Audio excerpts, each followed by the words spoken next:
Yes. This meeting is being recorded. So let's start with a quick check-in for those of you who just arrived. How are the videos working? Have you listened to the podcast? What's working and what's resonating? The videos are great. I'm loving the morning yoga classes. I think, I mean, it's only been 2 times, right? Is it 2 times or 3 times? But I do feel like this is going to get me back to doing yoga in the morning because it really does just feel so good. And I have a really nice space to do it. And I can, like, was it Suzanne? I can really pretty much just roll out of bed and do it. So that I've got that arrangement kind of set up now, and after I make my warm water, of course. So that's working really well. It's great. Fantastic. Glad to hear it. We already had a chance to hear from Janice, Jackie, and Suzanne. Ren, anything you'd like to say before we begin with our, we dive into the material of the workshop?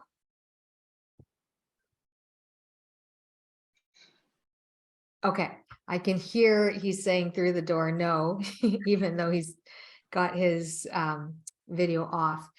And Akiko is back. Hello, Akiko, you're back. Glad you're here again. We're just doing a quick check-in. How are things going with doing yoga in the morning, drinking water? Have you listened to the podcast? Has anyone journaled? Anything that's working or you'd like to share? Can you hear me? Yes. Okay, you can. Okay. I tried to mute it earlier and then I couldn't, and then I end up leaving the room. Sorry. It's okay. I'm using the cell phone. So yeah, it's going really well. Having the routine that I mentioned that I really needed that. It's really nice. Yeah, it's nice to have a rhythm and it's going really well. Good, good. You know, sometimes it just takes a positive interruption to get us back on track with whatever healthy habits we want. And I was hoping that this retreat would be that positive interruption for all of us. So today I'd like to talk about contentment, and I want to give some context, just like I did with the one on purity. Contentment is one of the 10 yamas and niyamas, which come from Ashtanga yoga, which is spoken about in the Yoga Sutras. So this virtue comes directly from one of the ancient texts which talks about yoga. And it elaborates on some things that are a foundational part before we even practice asana and pranayama. So let me explain that a little bit further. In the Yoga Sutras, it outlines what's called Ashtanga Yoga, which is the 8-limbed path of yoga. And in that, the yamas and niyamas are considered the foundation of that. After the yamas and niyamas comes the practice of asana, pranayama, pratyahara, meditation, and then the highest level, which is the experience of non-duality. And the reason I mentioned this order and this Ashtanga yoga is because the cultivation of virtues is not talked about a lot in Western asana classes, but the cultivation of certain qualities of being and certain qualities in our mind is fundamental to the practice of yoga. And the reason is, if we're practicing asana without first establishing ourselves in ethics and in integrity, then asana can really become a practice that becomes self-centered, egocentric, oriented towards aesthetic, becoming competitive. There's all sorts of ways that the practice can be oriented in a way that it's not intended to be. However, if we understand the foundation, non-harm, honesty, cleanliness, purity, contentment, that we're cultivating those virtues in our life, then the practice of asana is not just a physical practice, and it can guide us in the right way in terms of the qualities that start to develop or open up as a result. So what I'm going to talk about is really part of the fundamental aspects of yoga that are intended to be practiced alongside or before we even engage in the physical practice of asana. So, as I mentioned, contentment is one of the yamas and niyamas. And question for you, when have you in your life felt totally content? And what does it feel like?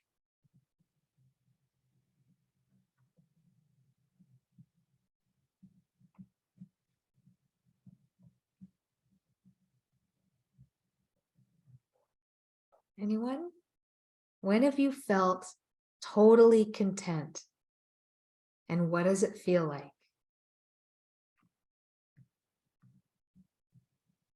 So I can go because I'm an online teacher, so I can't stand the silence. It's like other people. So what I would say about that, I think, is that it feels like being really settled and not sort of having any kind of a to-do list in my head in a way. And the picture that comes to my mind is just like sitting in front of a fire with a book and not having any kind of time pressure. Like I just have everything I need, and it's quite simple. And that's when I feel like that, I think. Great. I get from your answer two things.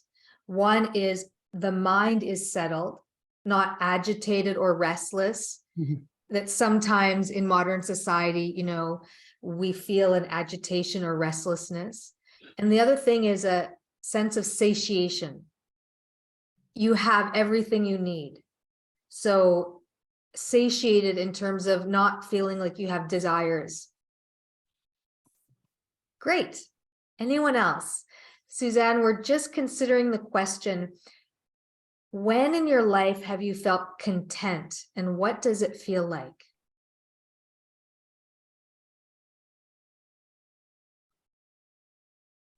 I'll go if that's all right. Mm-hmm. I would say that this is the most content I've ever felt in my life. I'm not sure I've ever felt contentment in its completion, but I would say at this stage in my life, with all the great things happening, I would say this is the most content I've ever been. And I would say it's a sense of, I don't care for, even though I've got challenges, I don't think that if the challenge were to go away, I would change my life. So a sense of satisfaction with your life as it is. Mm-hmm. Okay. So I'm going to draw out a little more to that answer and say acceptance and satisfaction with your life. Would that be how it feels, Ren? Yes. Okay, super. Anyone else? I can go.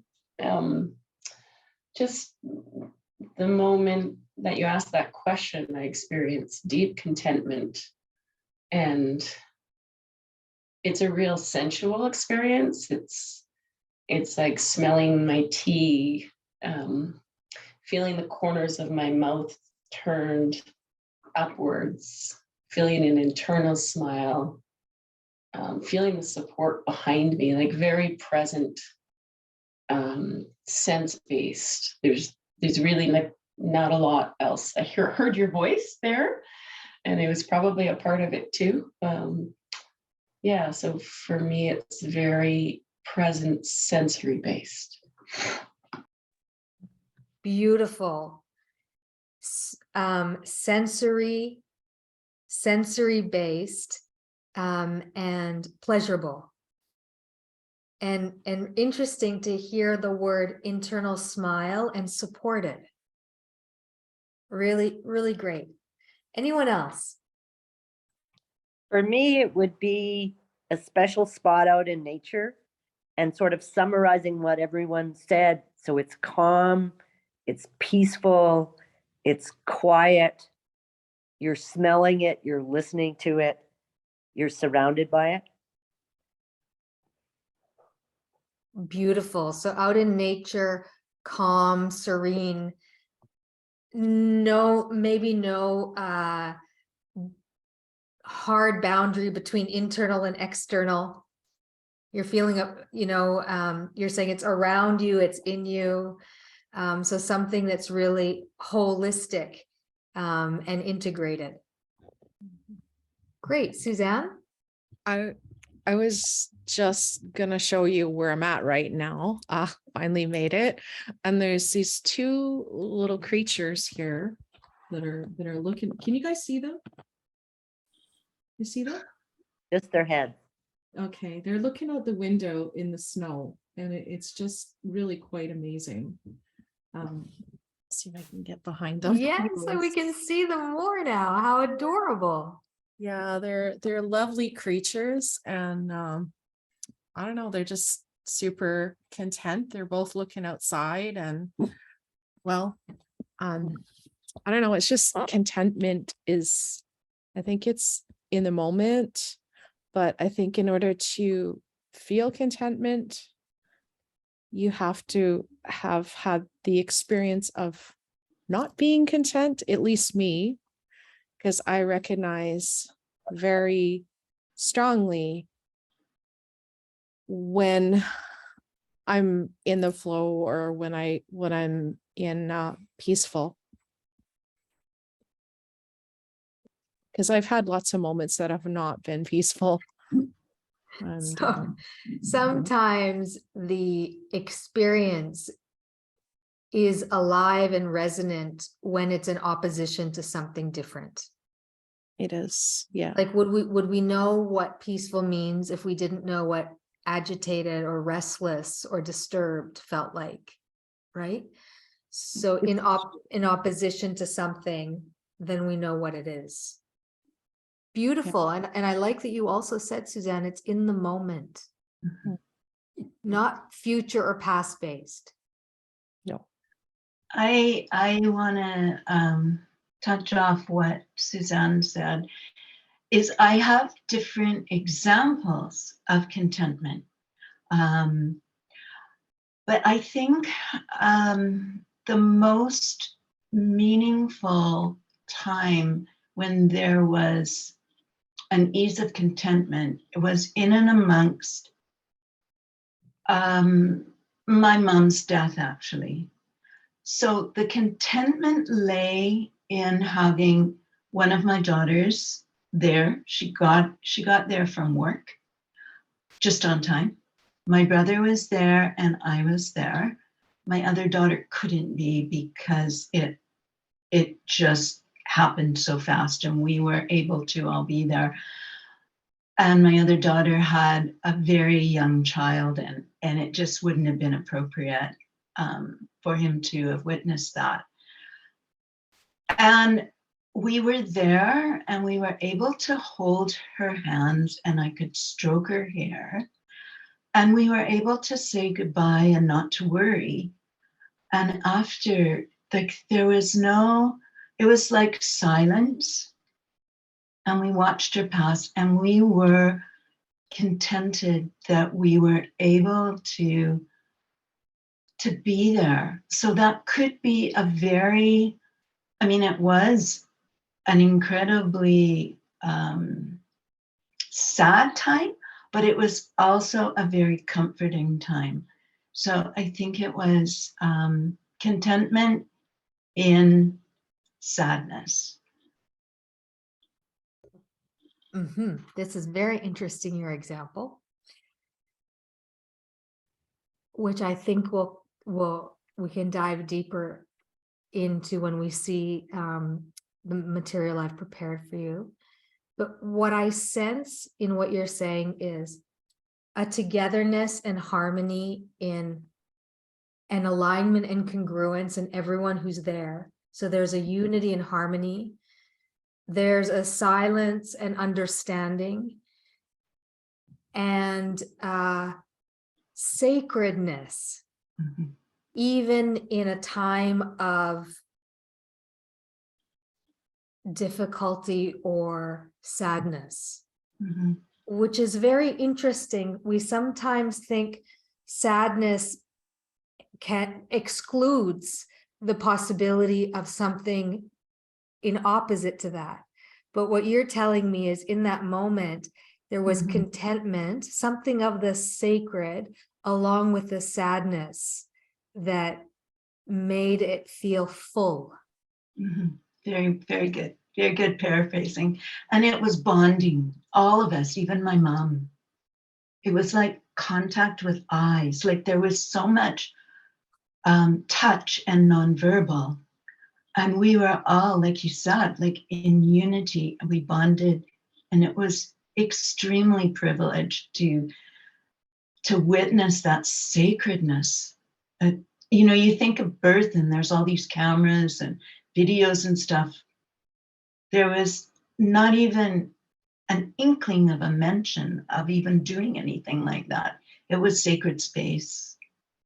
You know, it's completely different. And it was so beautiful. Very interesting what you say. Total absorption in the moment, that there's no thought of recording this or capturing it, which you can't, Mhm. right? It's a moment. So yes, very, very interesting. I will share an example as well. When I'm teaching a retreat, and at the end of the day,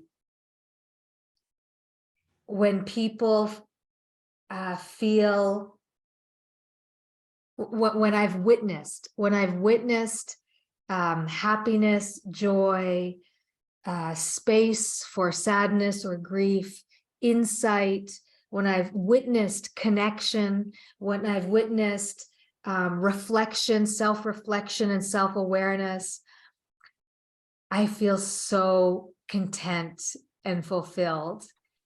And for me, it has to do with fulfilling something of my, in yoga, we would say, svadharma. Something of my life purpose comes. Contentment comes when some part of my life purpose is fulfilled.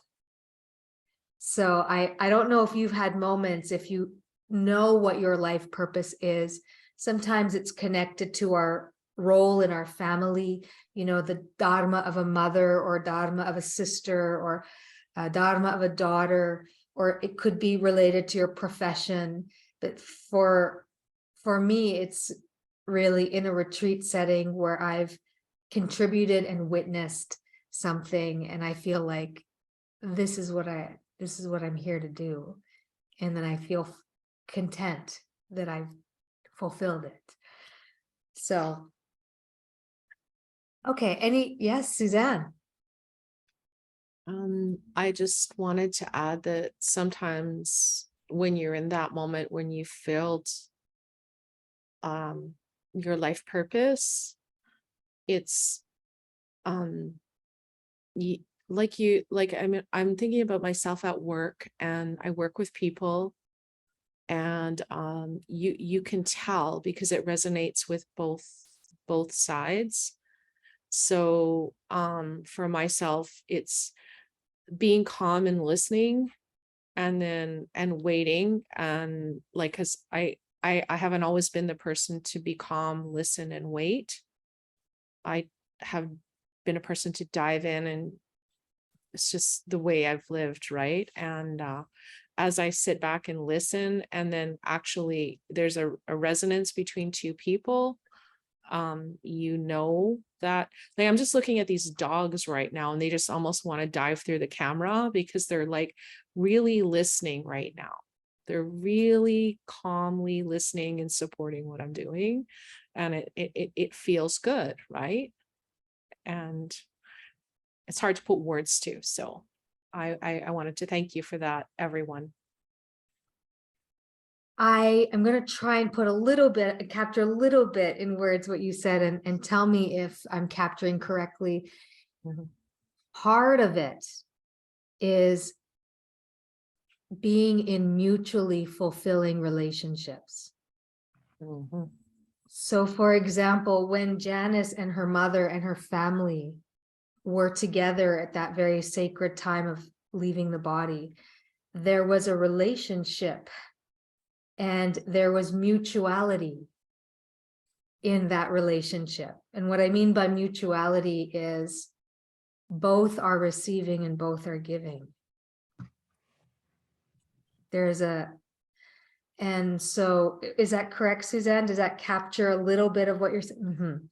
So that's part of contentment, is this mutual sense of fulfillment in relationship. And I know, Ren, you'll be able to relate to it because you have a cat sitting on your lap. Yes. And there's a mutuality to that relationship that's fulfilling for both.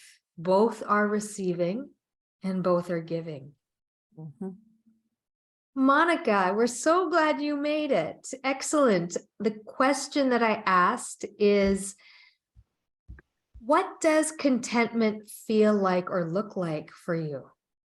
If you feel like being put on the spot and answering right away, go for it. I just woke up from Yoga Nidra. That's a contentment. Yes. Fantastic. Fantastic. All right. No need to verbalize then. Just you can dwell in that beautiful state. So I like to share my screen. We'll go through some slides just like we did at the first workshop, and then we'll have a chance to discuss and respond a little more to what I've been talking about.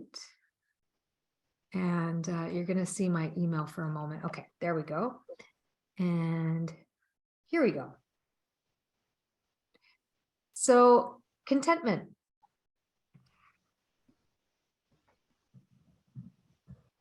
You can't see my screen? Oh, can all of you see my screen? Yeah, okay. Everyone else can see my screen.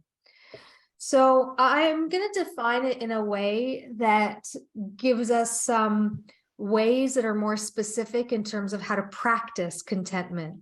We can be graced by moments of contentment, like the moment that Janice was describing, I would say, is a moment of grace. However, there's also ways that we can cultivate and practice and intentionally bring in the qualities of contentment. So one is a sense of gratitude for our fortunes and assets. And Miranda was telling me this morning about how good it felt to be writing about gratitude. And I think that gratitude is a wonderful practice to incorporate on a regular basis, whether it's morning journaling, evening journaling, weekly journaling, whether it's a notebook that you take with you when you have time and you're sitting in a cafe waiting for someone, or sitting on a bus or sitting on a plane. It's a really wonderful way to remember often what we forget. And we forget because we live in a culture that perpetuates through advertising dissatisfaction, that we need more to be happy. And so it's really a radical thing in context of a consumer material society to really cultivate this sense of gratitude for your fortunes, your blessings, your assets, your intelligence, your expertise, all those things. And then it's acceptance of our bodies and who we are right now. And I'm sure that all of us can relate to dissatisfaction with our bodies physically. So it is a lifelong practice to accept our bodies as they are now, as they change, to accept ourselves where we are now. And I want to differentiate between acceptance and aspiration, because I think it's absolutely helpful to aspire, to have an aspiration and desire for where we see ourselves in terms of our growth and evolution. But aspiration is different than judgment and criticism.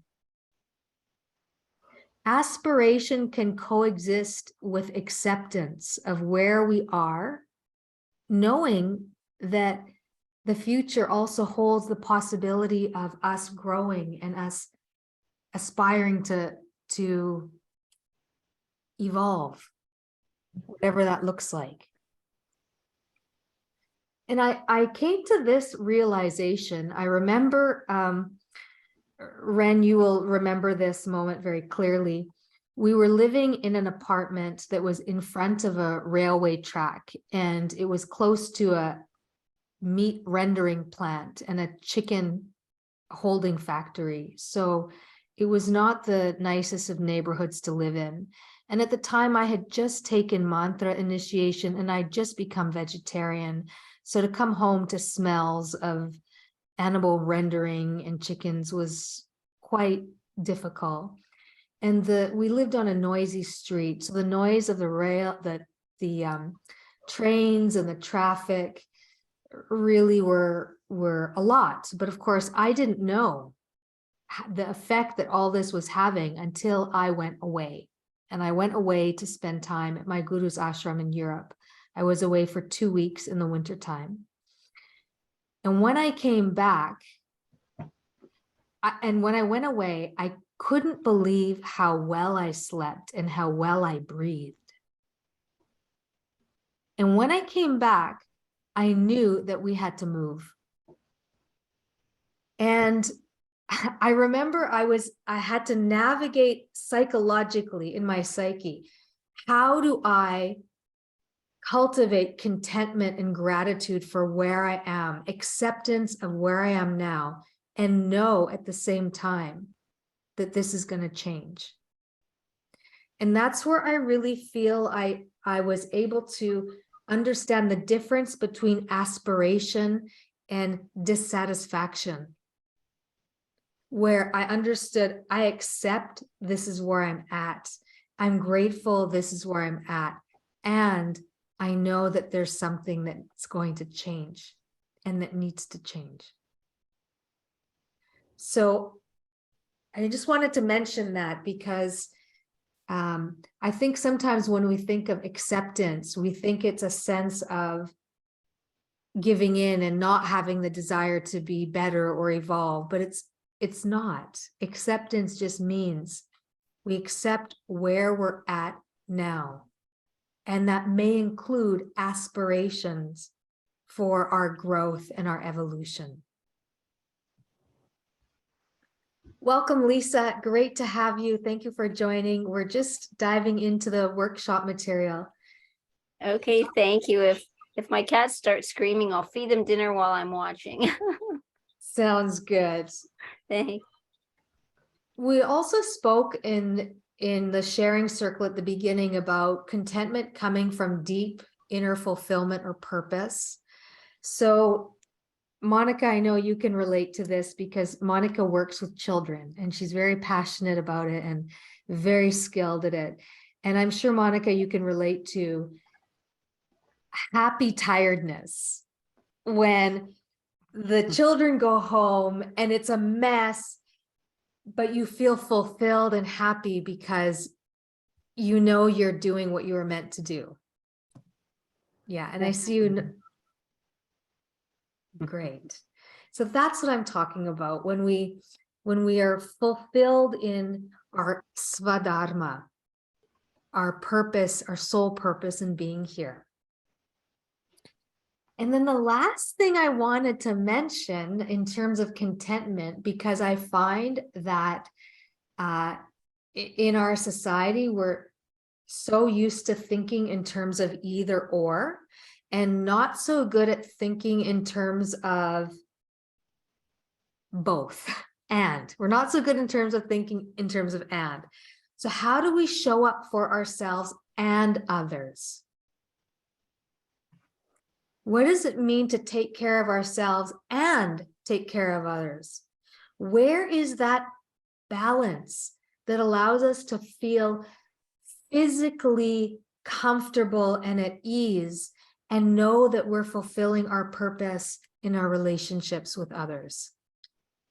That balance between self and other is a part of contentment. Because when we give too much to others at the sake of ourselves, sacrificing ourselves, we're out of balance. If we only focus on ourselves, it feels kind of empty, because we are social creatures and we are designed to be interconnected. We get fulfillment from connection and social interaction and relationship. So finding the right balance between showing up for ourselves and showing up in our relationships for others. Could you do a workshop just on that sometime? It's a lifelong process. Yes, that's lots to speak about on that. Hey, Monica. Yeah, I know. Let me pause for a moment. Just because I have to figure out how to change how to move these slides forward. Okay.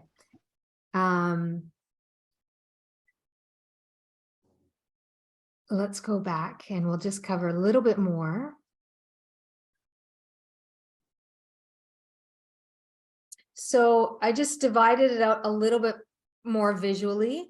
Contentment, cultivating contentment in terms of what we have, in terms of our possessions, in terms of the things in our lives, having acceptance in terms of our body, in terms of ourselves, in terms of where we're at mentally, emotionally, physically, where we're at in who we are. And then there's the contentment or balancing our needs with the needs of others, which can be a delicate balance and lifelong practice. And you know, some of us at the morning check-in were speaking about this. And I was mentioning that I don't like the term self-care. I prefer the Sanskrit word sadhana. Sadhana refers to your spiritual practice. When we engage in sadhana, it naturally develops our capacity for others.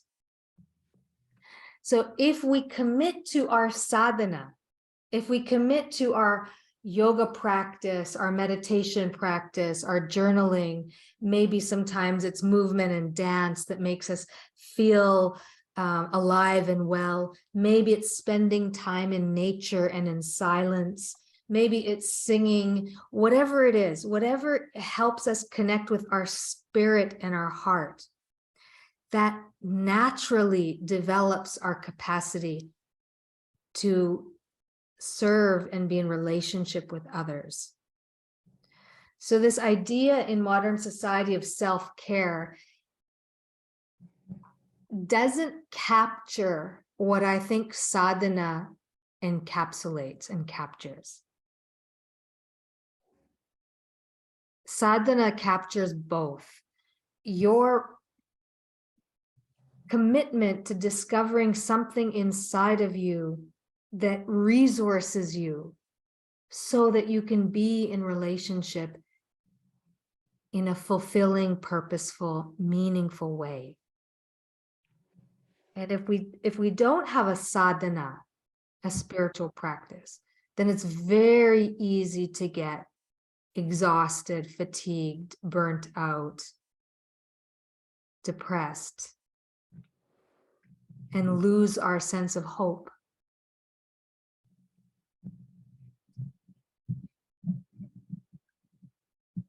And I'd like to end with a quote of Krishnamurti, which basically is not contrary to what I've presented, but I really think his definition and captures the fullest sense of contentment in terms of the highest state of contentment. It's never the outcome of fulfillment or achievement or in the possession of things.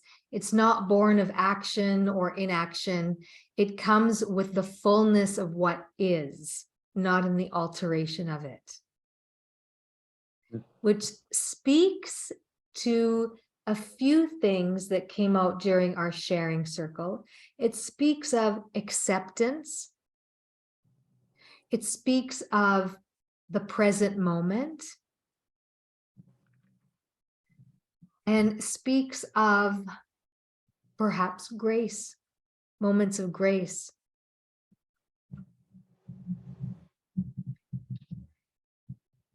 So, any thoughts as you were listening to that and seeing the images and hearing me speak? Any thoughts that are swimming in your mind that you'd like to share with the group?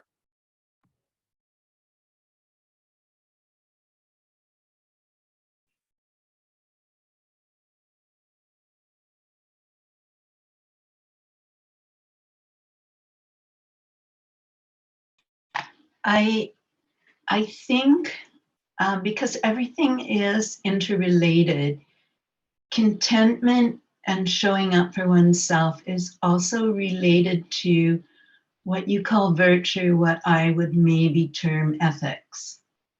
I think the serving, when you said serving, so for myself, when I was teaching, I always felt that my role was to serve the children. I was there to serve them. They were not there to serve me.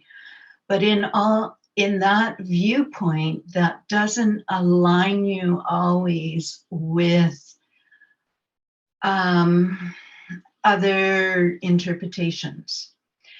So you need to show up for yourself by being very sure about how you're showing up for others, and know that it may not always go well for you, but what is the most important premise for you? And if it is to serve the population you are meant to serve, then you need to show up for yourself and have your ethics or what you call virtue about it. And it may not be easy. It may be tough, but it's about showing up for others and showing up for yourself. So that's just one thing. You're right. It's not easy to find that balance. And what I think you're saying, Janice, is that in order to be there for the children, you had to show up for yourself. Is that what you were saying?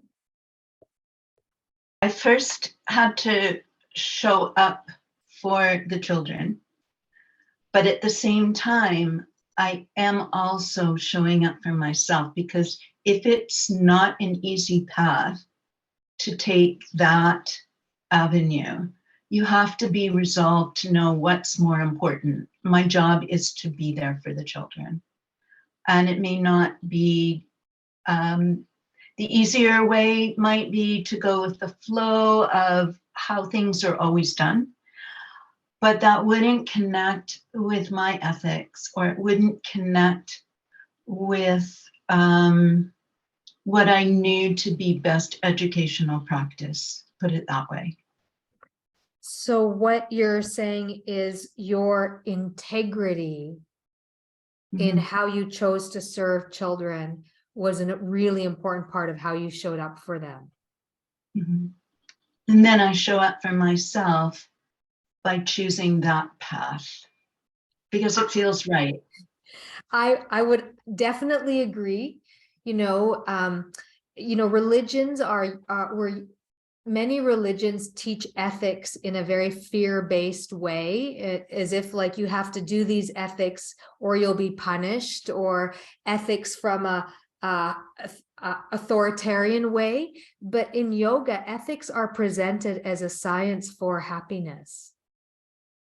And what Janice just said is very interesting.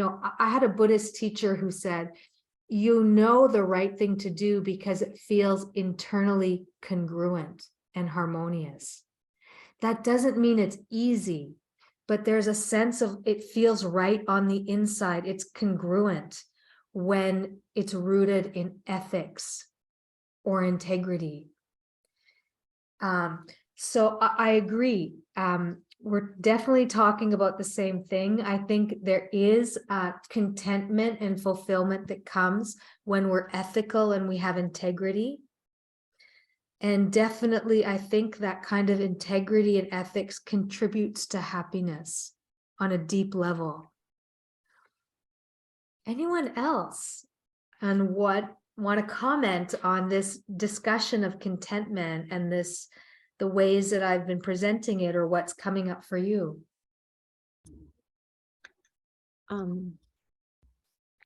Ethics, what part of the Yoga Sutras talk about the ethics, Farah, like when you have to make tough decisions that might not be liked, but you know that that's the right thing to do. And I know that people will avoid conflict.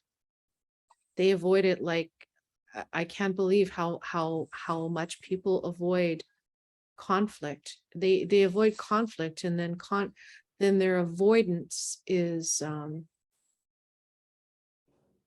their lack of a response then causes further conflict.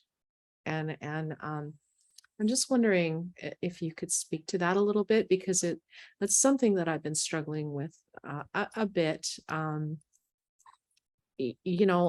don't always want to be the person that's sort of the boundary, right? Or no, this is right. No, that's right. I would love to see others step up and do that at some point. And maybe they're just not there yet. I try to do it as gently as I can when that needs to be done. Sometimes it just needs to be done. You're totally right. I think so. Just to answer your first question, in the Yoga Sutras, I think it's book 1. It outlines the 8 limbs of yoga, Ashtanga yoga. Then it outlines the yamas and niyamas, and then it goes through each of them.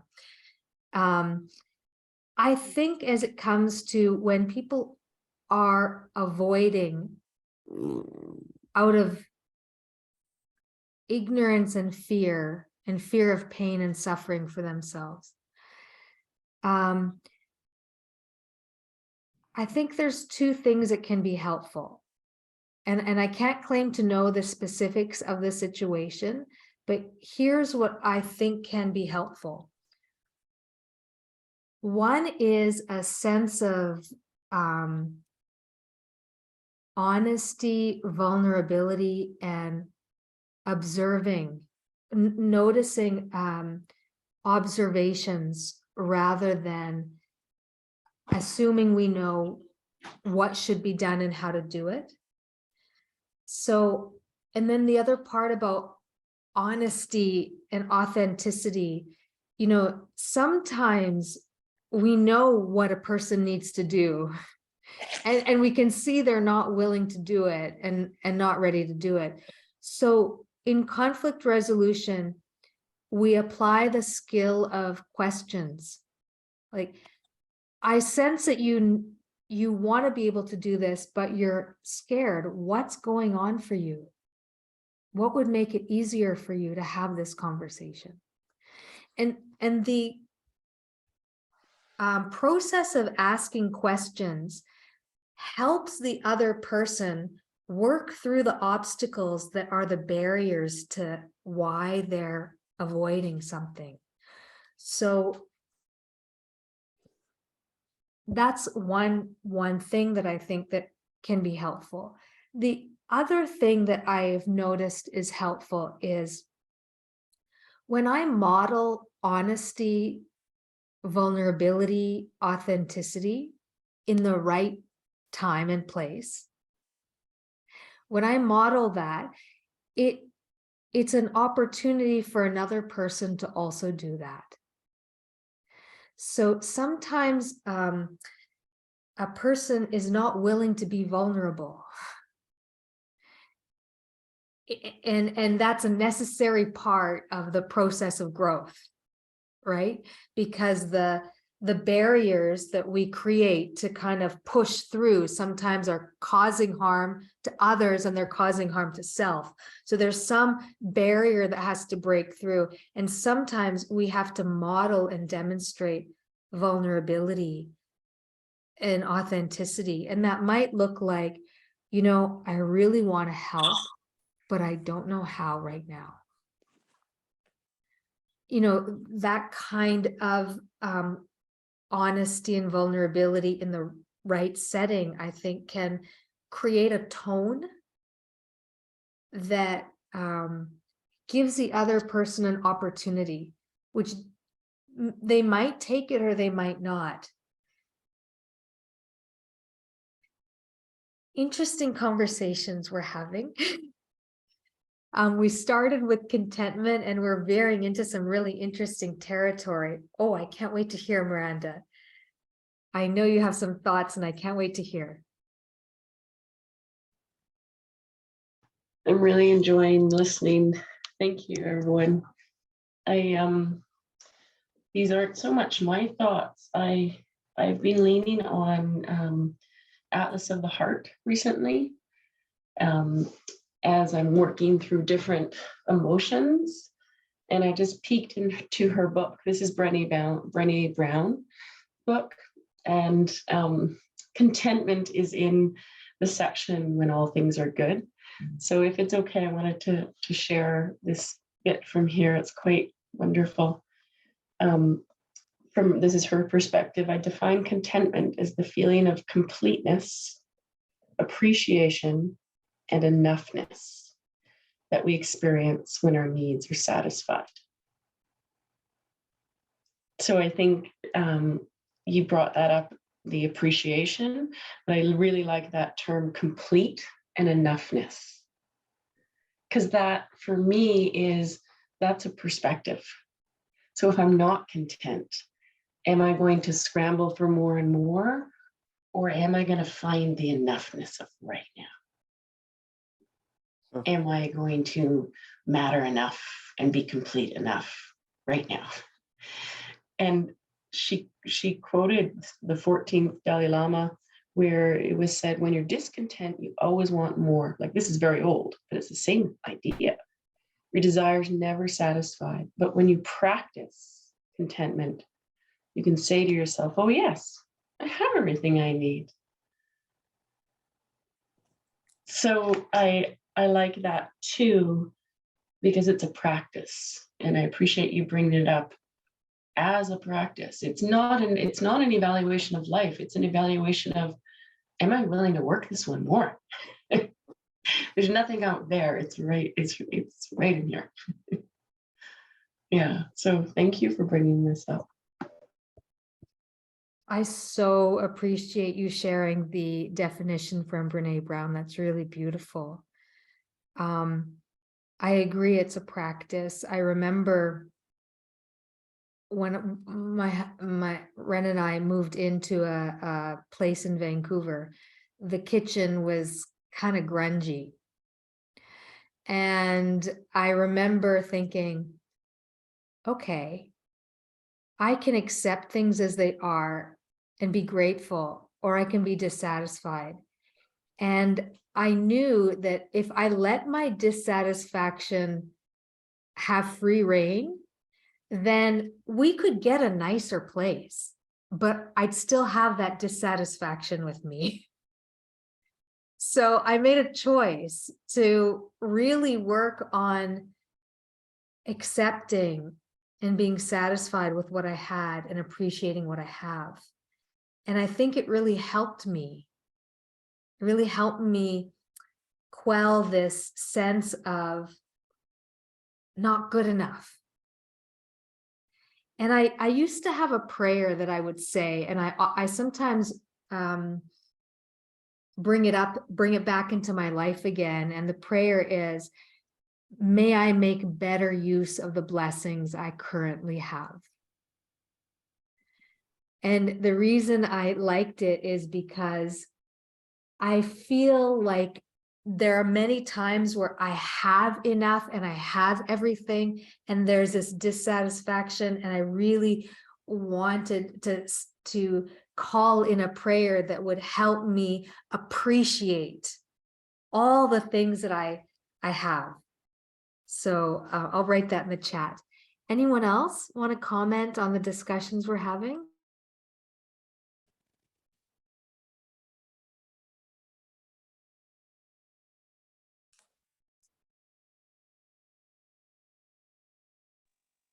May I talk? So I was thinking about, I've been making my goals and reviewing 2022 and making my goals for 2023. And it would seem that if I reflect in this moment about what that is, or the language I'm using, none of it was contentment, even though I feel contentment. I wasn't putting it down. And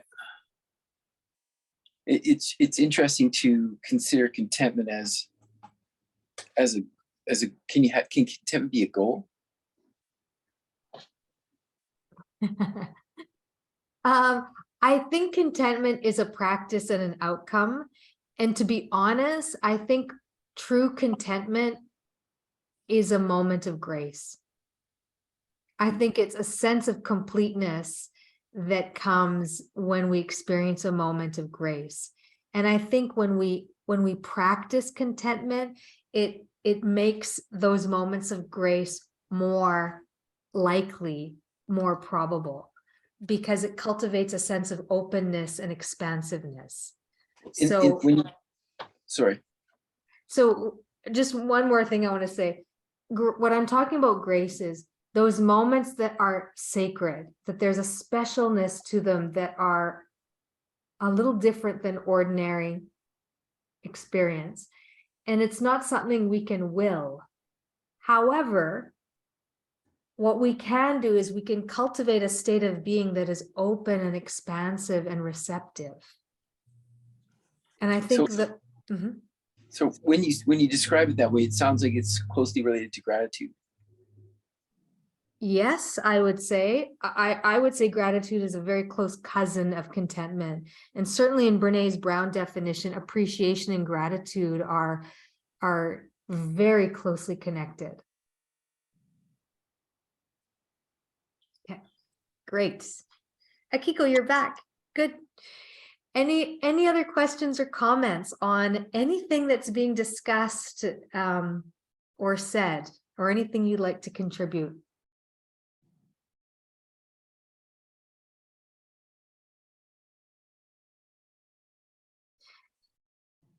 Okay. What I'd like to do is I'd like to take a 10-minute break. Is 10 minutes enough, or do we want 15? 10 minutes is enough? Okay, I'm seeing some nodding. So we'll take a 10-minute break.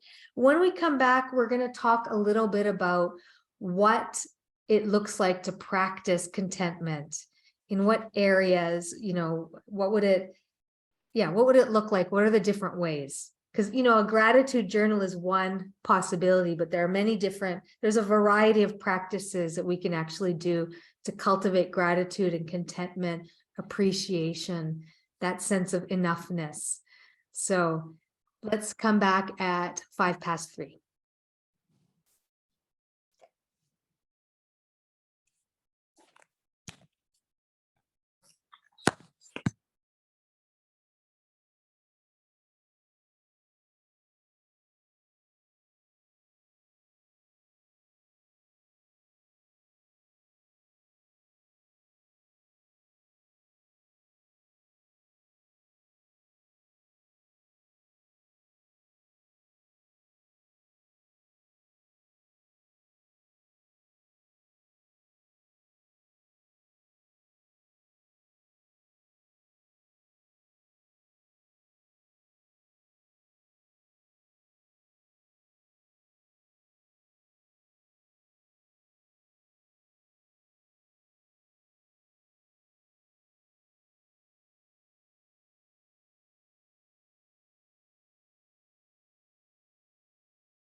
Okay.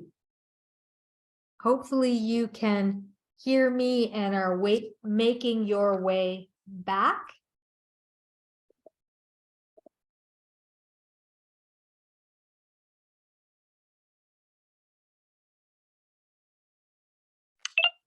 Farah, would everyone that's on the retreat have the 8 limbs of yoga? I can probably, you mean know what they are in terms of, yeah. How many of you would like it if I included it in one of the emails? That would be awesome. I Okay. have a copy, but I don't know if everyone does. Okay, super. I will include the 8 limbs and also the yamas and niyamas, so that people have it. Thanks, Jackie. That's a great suggestion. Okay. So what I'd like to discuss in the rest of this workshop are actual ways to practice and cultivate contentment in our lives. So there's a couple of different categories, and there's what it will look like for you depends on you. And I encourage and invite you to spend some time thinking about which of the ways make sense for you, which is attractive to you, which you feel inclined to do, and to use your creativity and intuition in developing something that really makes sense. So one practice is writing. For example, a gratitude journal, or writing a love letter. So I'll give you an example of a love letter. I regularly write love letters. If you are a person who naturally is often engaged in serving others, then I suggest if you decide to do a love letter, you write a love letter to yourself.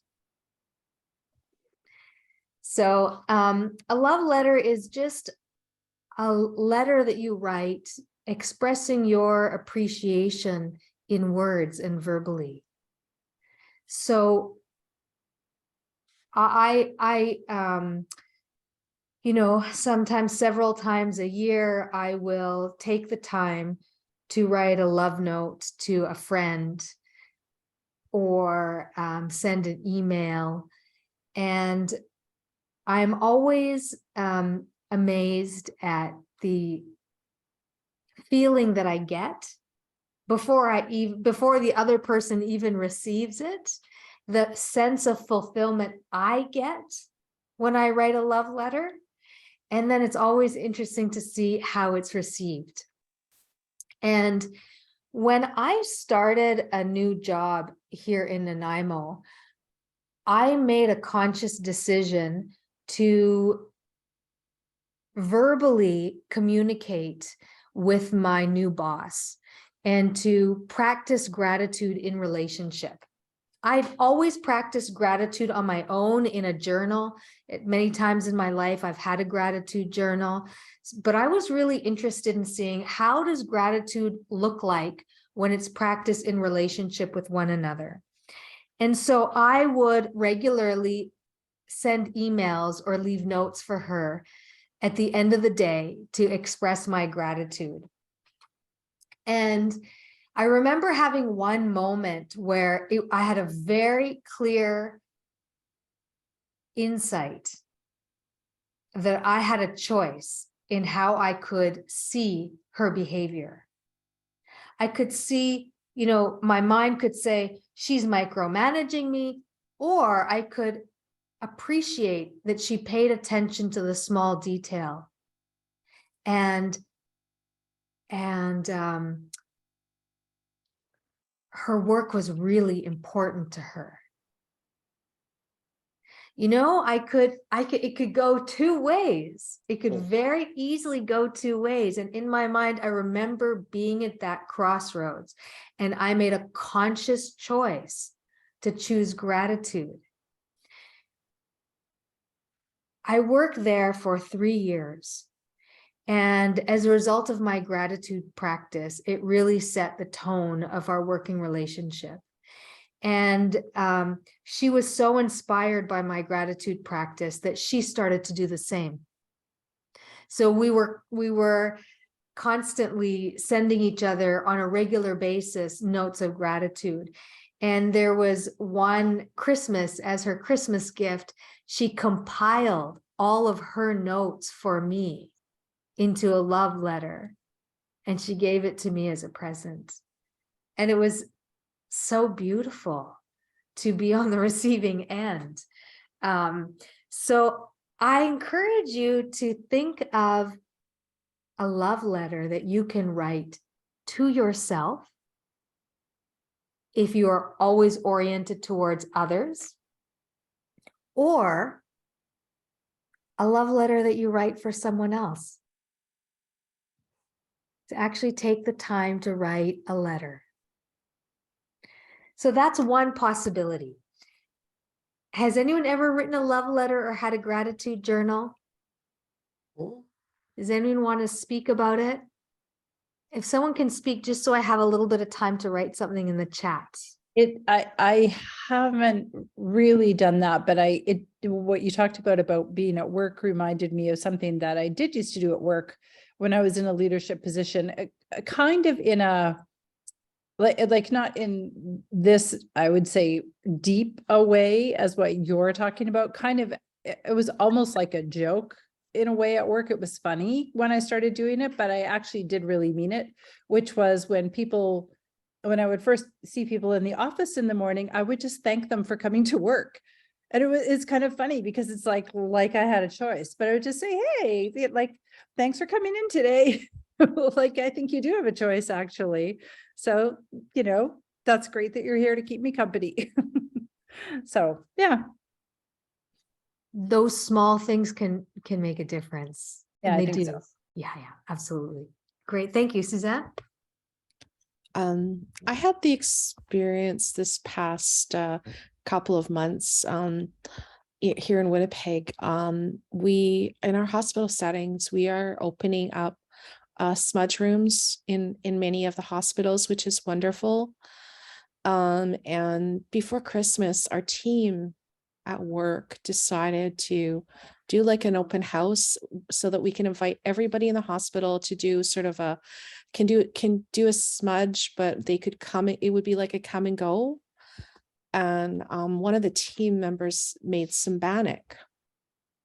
And it was like, she just cut it into little pieces. She did some fried bannock and some special like variations and cut it up like brioche. And it was really quite decadent. And we all sat there and the people came and went. And while they were waiting to get into the smudge room, because it has to be closed off because of the smoke, right? People came and talked about the bannock and they ate the bannock and they went, oh, gee, I've got great memories of bannock and doing this with my family, or chit chat. And it just went on and on. Like, people just were very, very excited about having bannock, and people talked about their grandmothers and their recipes and all this kind of stuff. And at the end of the day, the team member that had made the bannock went, wow, she says, people really like us. Like it was just like a revelation, because she's worked there for 6 years, and it was just like all that gratitude that she received with people coming and going all day actually got to her core. And it was just something that came about, that she just offered, I'll make the bannock. And it was just to watch her talk to people and share her recipe and what she did instead of doing this or that, or, just that whole dialogue. It was just, we even had somebody run by and just grab a piece because she didn't have time for a smudge. And she's like, I just came for the bannock. It was kind of neat. It was really cool. What a beautiful story to hear about the profound way that being on the receiving end can deeply nourish a sense of worth and dignity. And thank you so much for sharing. Akiko?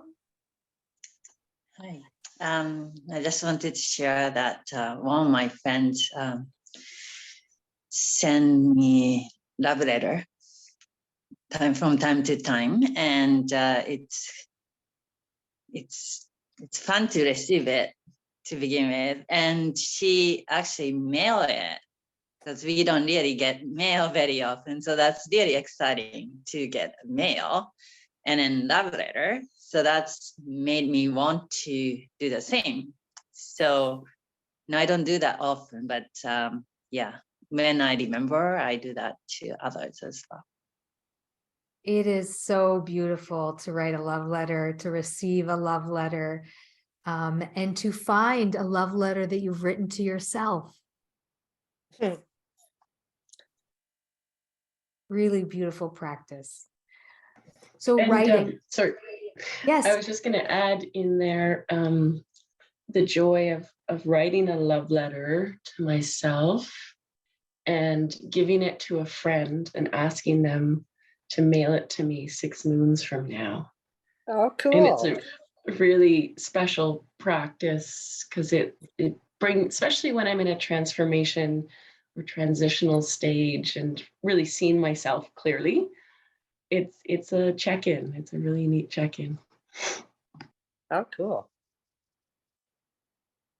I have wanted to incorporate writing a love letter in one of my writing love letters to self in a retreat and then mailing them afterwards or at a time that people aren't expecting it to do exactly to have the effect that you're talking about, Miranda. So thank you for reminding me of that. It really is inspiring to write a love letter to yourself and to receive it. Ren, I can see that something's resonating. Do you want to say anything? Yeah, the writing a love letter to self is not something I would have ever considered before. And I'm thinking that I might try writing to myself. It brought up, it touched me it touched me deeply. And I honestly have nothing articulate to add. I'm just touched. I have a picture of myself when I was in grade 2. And I see it from my desk right now. I usually put it in my current gratitude journal. And the reason is it reminds me of who I am when I didn't have any doubt about who I was. And it's kind of my visual love letter to myself that I keep, that I'm like, that's who I am. That's who I want to be. And that's who I am. And that's who I want to remember. So that's one of the ways that I have a love letter to myself in my journals, is this picture. I've written in the chat. Oh yeah, Monica.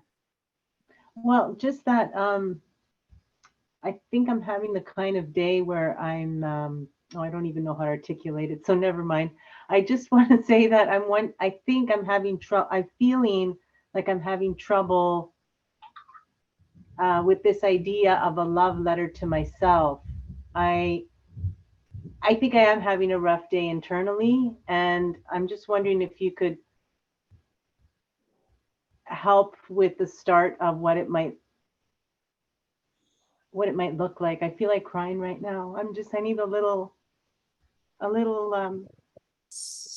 help with a little prompt. So I'm gonna start, and if anyone wants to add a sentence or two, I invite the rest of the circle to join me.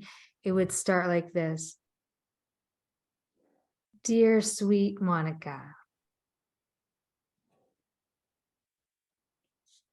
I want you to know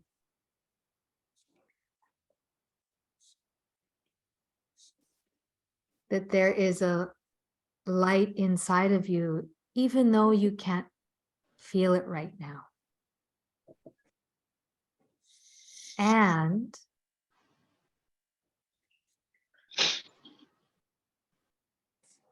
Janice?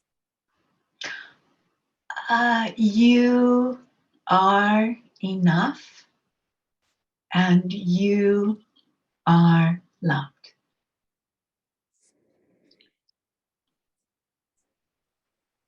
You are strong.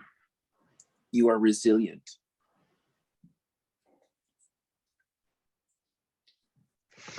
Dearest Monica, I see you. I see all the incredible facets of you. And I'm so grateful.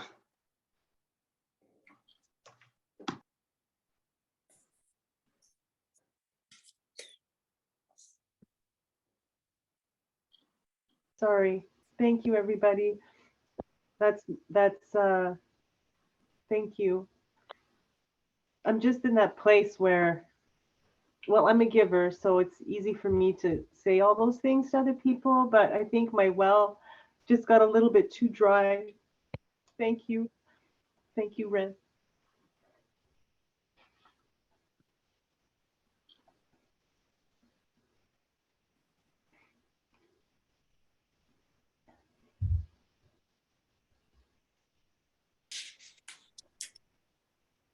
Suzanne, did you want to say something?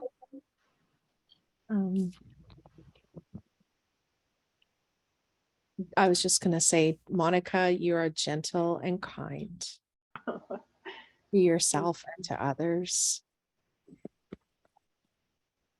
And you are deserving. Thank you.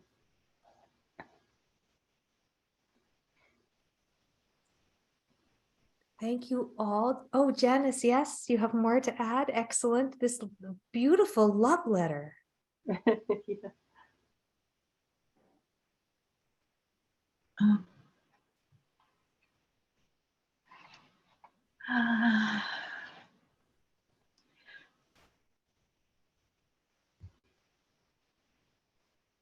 I guess feel,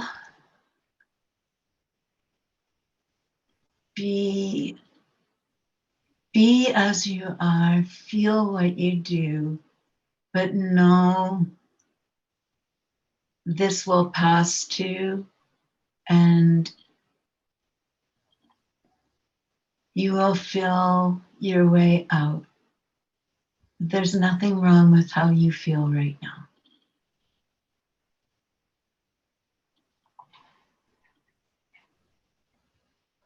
Wow, you guys are so amazing. I'm going to watch this recording and transcribe this love letter so that it can be an example that I share.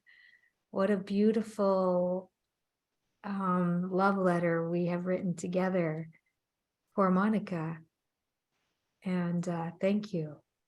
I feel deeply honored to have witnessed that and to have witnessed your kindness and your insight. Well, we just did the second one. We just went from the first one to the second one. I've written in the chat a few of the different facets of practice of contentment and what it can look like. It can be in writing, as I mentioned, a love letter, or it can be verbal, just as we did together as a group just now. Contentment and gratitude can also come in our thoughts and in our prayer. And, you know, in my lineage, there's a saying, love God with a pure heart. And how I understand what this means is a pure prayer is a prayer rooted in gratitude and appreciation rather than in asking or in lack. You know, there's a difference. So instead of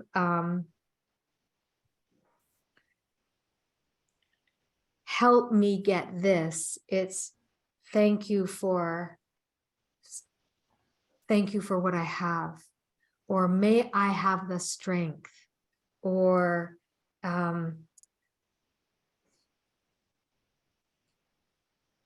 I think you understand what I'm talking about, the difference between a prayer that's rooted in appreciation and gratitude and a prayer that's rooted in lack. And when I speak about prayer, it doesn't matter what your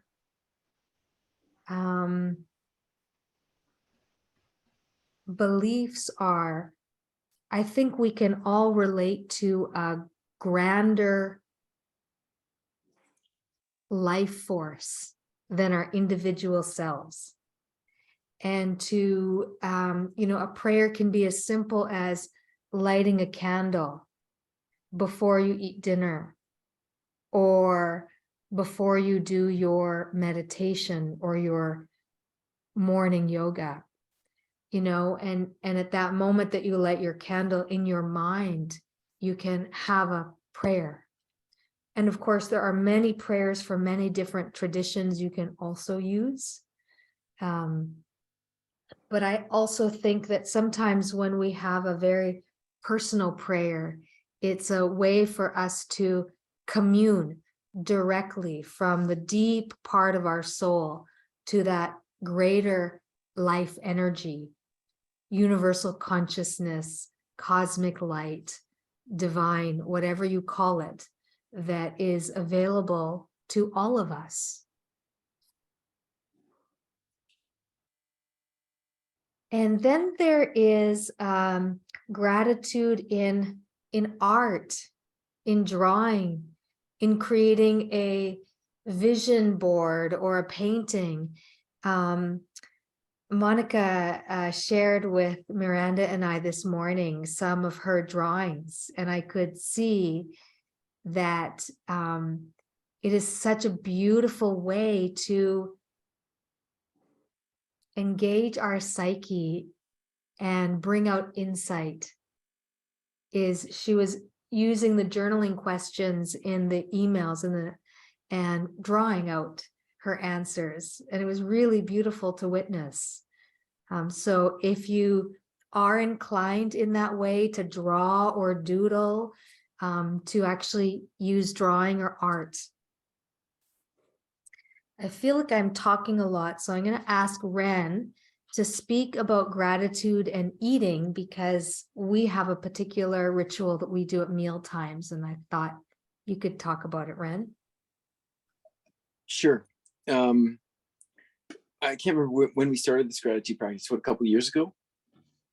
Yeah, where we say our eating mantra first, and then we give gratitude. And when I give gratitude, it's mostly for people. I find I'm also grateful for our home and our cats, which are people in their own right, but it's mostly people. And even when I'm writing in my gratitude practice, I'm always grateful for people. Stuff is fine, stuff comes and goes, but it's the people in my life that I'm most grateful for, and the experiences that I have with these people. For example, with the circle with You Find Women, I'm really grateful for this because it's nice to cry.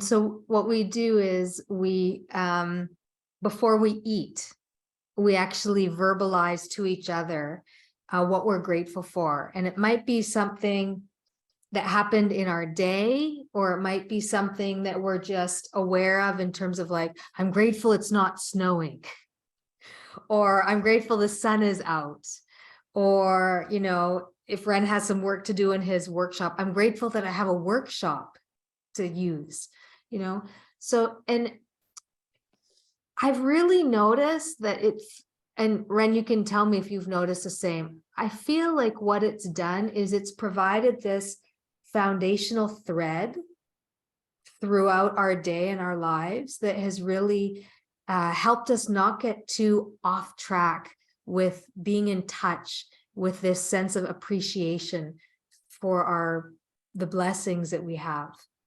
So we can't ever veer too far off, because every meal we're there. Would you agree? I would say that it also, yes, I would also say that I think it aids to a sense of a daily sense of abundance. We're not wealthy people, but boy, do I feel abundant. And to be able to acknowledge all of those little things that make us feel abundant is pretty amazing. Like I would have considered that we can be so, have this real sense of satisfaction or contentment, if you will, to in our circumstance, despite not having huge material. I always assumed that a level of contentment that I have now in sense of abundance would come with having lots of money, of which we don't, and which is fine. It's great.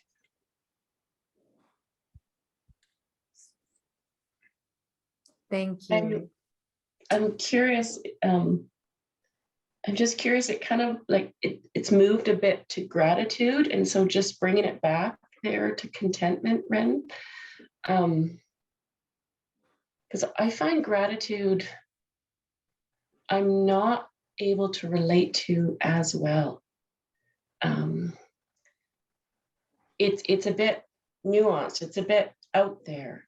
But when I ask myself, like, I think about how, in counseling, it's like you're really careful, but now it's like, okay, is it safe enough? Is it safe enough for us to work with this material? And inviting myself to check it out. Well, how do you know it's safe enough? And I go into my body, I go into my space. And so I don't know, I'm just wanting to sort of broaden this a bit, because when I take that, it's like contentment. Was it satisfying enough? Okay, check it out. How do I know it's satisfying enough? Oh, I feel calm. The room is quiet. Like, I actually want to maybe perhaps bring up this embodied experience that isn't this cognitive frontal part, which for me, it's like, for me, it's a bit false because it's just here. But when I ask, am I complete enough right in this moment? Yeah, I am. Now, how do I know? And I love writing. I love doing art, but I think what I'm setting out right now is I want to expand my body-based practice to include this contentment piece, because I think contentment's here for me a lot. I'm not taking the time to really sit in it. It's hard to articulate.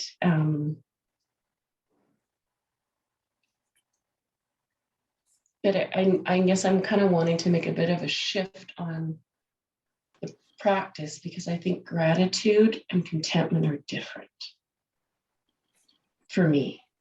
And I love this sense of enoughness. Like it's a new twist, because it doesn't hit a list. It's like, of course I'm satisfied enough. I feel wonderful. I don't feel wonderful, but I do. So I guess I want to invite an embodied practice of it in my body and in the space. Yeah. So is it possible that, based on what Miranda just said, that gratitude is a step towards contentment rather than being parallel, one leads to the other? Yes, and I think Miranda's also bringing in the somatic experience, that it's, we can, there's the mental thinking and thought process, but there's also a feeling in our hearts, a feeling in our body, in our viscera and tissue. And I see that you're nodding, and I am so grateful that you're bringing this somatic perspective in, because I feel that it's very important.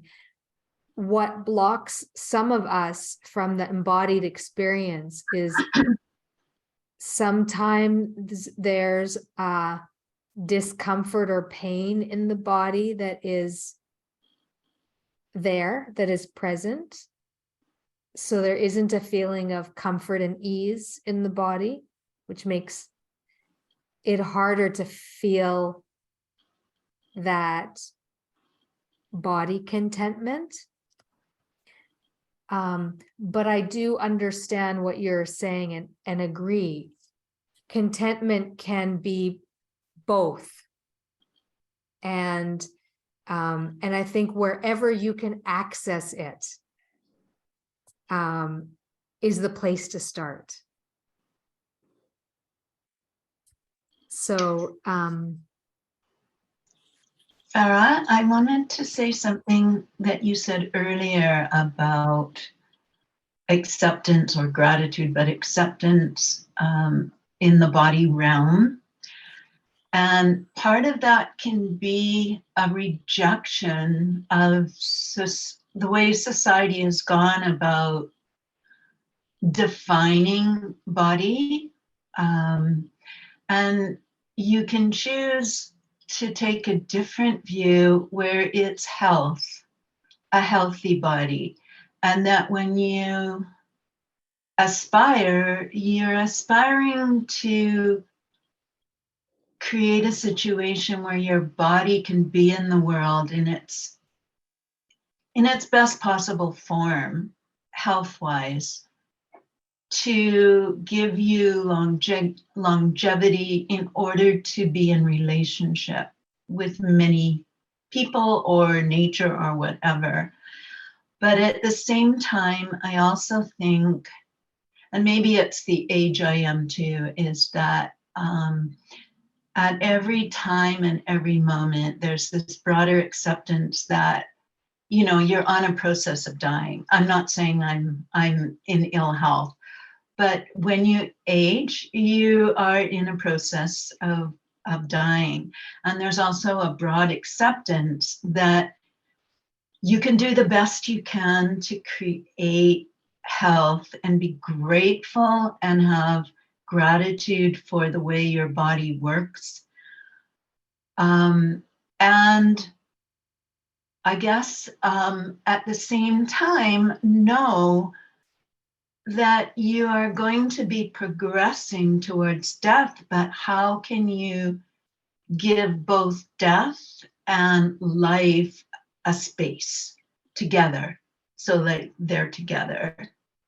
But I know for my own daughters, I really want them to like reject societal values about body image and all this kind of stuff, because I think Western viewpoints on the body, it's not particularly as healthy as it could be. So, but I think it's acceptance, gratitude, treating your body as sacred, and like you said before, the home in which you live. So everything that you want to be in your body is directed towards health. And then sometimes you're not doing a healthy thing, but you know, it's like we're imperfect and it's okay. I heard several times in your sharing, Janice, the word acceptance. And what I like about the word acceptance as an embodied experience is that it is inclusive of discomfort. And it is inclusive of discomfort. So we can be a little bit uncomfortable in our bodies, but and when we accept that that's okay, it's part of contentment. Mm-hmm. You know, what I want to say is I agree with you. Sometimes being embodied brings up tension, discomfort, pain, tenderness, numbness, you know, parts of our body we might have shut off from or dissociated from. So to understand that accepting all of that is a part of contentment, wherever our bodies are at. Mm-hmm. Yes. I think that's a big piece of contentment is acceptance. The next practice of contentment actually is a very embodied practice. It's the practice of walking or the practice of movement. And Thich Nhat Hanh speaks about kissing the ground, or he speaks of kissing the earth. Every time you take a step in mindfulness, you are kissing the earth. And mindfulness is not intellectual thought process. Mindfulness is an embodied experience of feeling our feet and our bodies as we walk and as we move.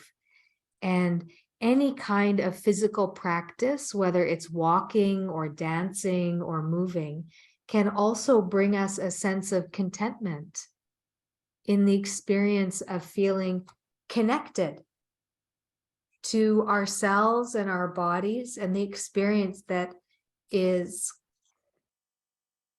and the experience of self-awareness.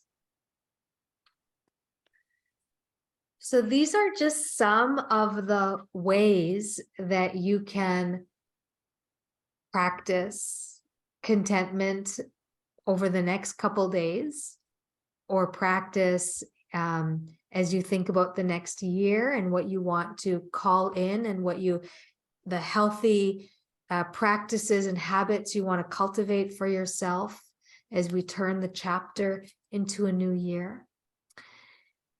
Anything that's coming to mind for you in your life as you listen to all these different forms of practice? After the last person spoke, I thought of like lately I've been thinking about, and when she's talking about health. So I've been thinking about that a lot because my health has been really bad. And then I've been realizing lately when it gets worse, I'm like, I should just like be content with what I have and just have gratitude for what I have. So I've been thinking about that a lot, because I know like you never know if it's going to get a lot worse.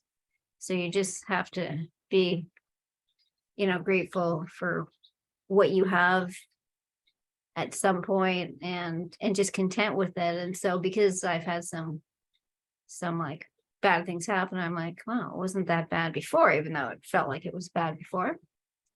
So I've been thinking about, like before we did this, I've been thinking about that a lot. So I've been just having gratitude like every day for my health, because hopefully nothing else will come around the corner too soon, but something good. So you just have to at least be grateful for what you have, like in the meantime. And that it's not like, a friend of mine just got shingles, and she's also got lymphoma, and then she got shingles from all this stress and taking care of her dad and everything. And then she got it in 4 neurons instead of 1. Like usually it's in 1 neuron. So she got it in 4, and then she's like I don't know, she's having major problems with her eyesight, and then these major headaches, and she's really sick. And I think she was okay. Like she was grateful she wasn't worse when she just had the lymphoma. Now she's got this, and it's like so I think she's even more grateful for the lymphoma, but it's like you just never know what's going to happen, so you just can't keep waiting. So right now she's just grateful she still has her her eyesight. And so yeah, similar to what she said, but it brought me a lot of awareness, realizing it could be worse. So I might as well be grateful for what it is now and content. Or you're never going to be, we can't wait for the perfection one day. So you just gotta be grateful. This is where I think contentment is not so much gratitude, but it veers towards acceptance. Yeah. When it comes to pain and discomfort or illness, this is where contentment is very close to acceptance, of accepting what our reality is without trying to push it away and somehow trying to find the enoughness and completeness and acceptance of where we're at. Yeah. I mean, I've been trying to feel the gratefulness thing for it too, even though it's been kind of hard because it's, you know, when you think, oh, I got bad health, I'll just be really grateful for that. But I've been practicing that, and it, I don't know, but it ties into the contentness thing also, which I never thought of before. So it's good that way.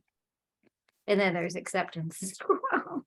But You know, yeah, I'm not going to go on this tangent, but thank you, Lisa. I so appreciate there's been some really interesting nuances in terms of the aspect of contentment being embodied, and also the nuances of what happens when the physical body is not feeling comfortable and there's discomfort or pain, and what does contentment look like then. I feel like our discussion has been very full and very deep and very nuanced, and I want to thank you. I feel like it's come to completion, and I really want to thank all of you for your contributions to a discussion that has been full and kind and insightful, and I feel very content and grateful for all of you and being able to spend the afternoon with you. Any final comments before I go into a small logistical thing?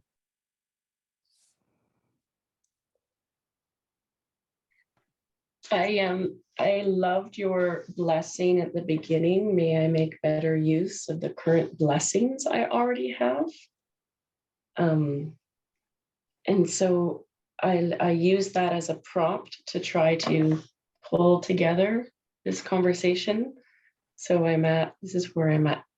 May I show gratitude and appreciation for all the ways I am enough. Life is enough, and my situation is complete. May I take the time to rest deeply in all the ways my life is deeply satisfying. So thank you. Your blessing helped me create a new blessing. Beautiful. Thank you for sharing. I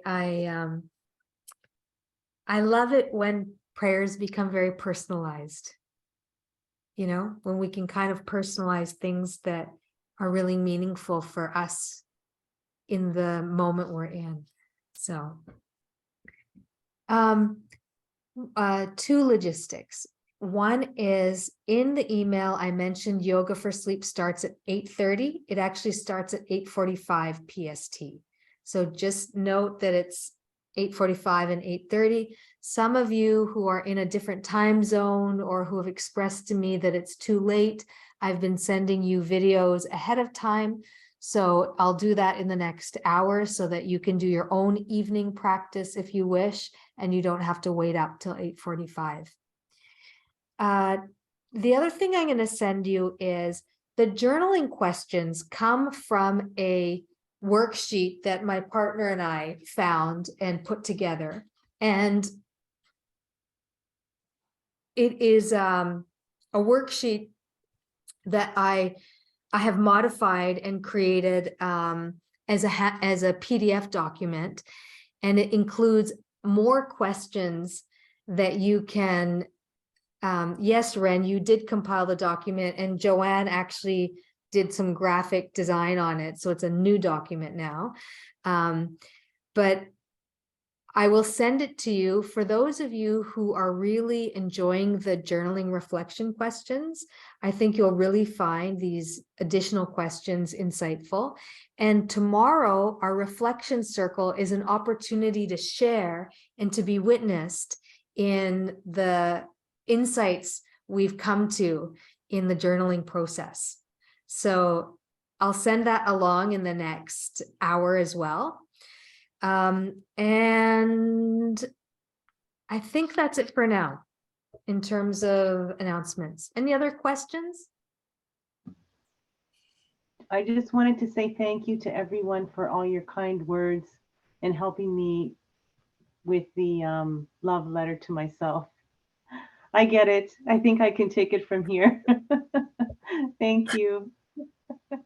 Fantastic. Happy to hear that. And Suzanne, I'm glad you love the journaling. Anyone else?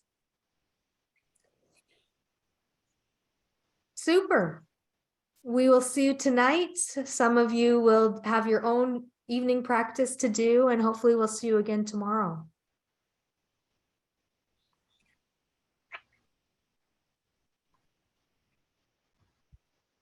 Thank you.